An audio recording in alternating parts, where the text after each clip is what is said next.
Hello there. Acquiring a loan against property or LAP can be a smart financial move. Let's look at how lenders determine the loan amount in LAP.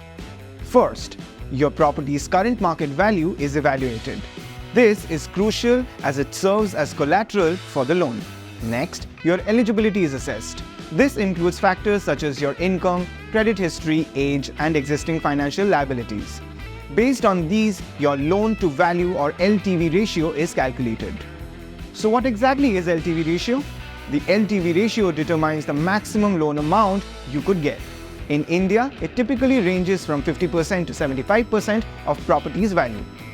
The higher your property's value and repayment capacity, the higher the loan amount you can get. For example, if your property is valued at 1 crore and the LTV ratio is 60%, you could get a loan of up to 60 lakhs. Let's move on to the EMI calculation for LAP. Calculating LAP EMIs is straightforward.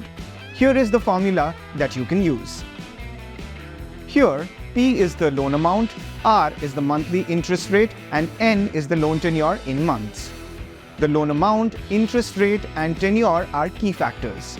Additionally, your credit score, income stability, and property value influence the interest rate offered. For instance, if you take a 30 lakh LAP for 14 years at 10% interest, your EMI would be around 33,246.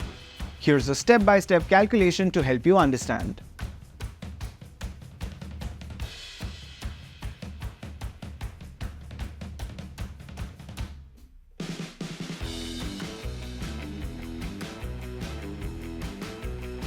Remember, timely payments maintain credit health and ensure smooth loan repayment.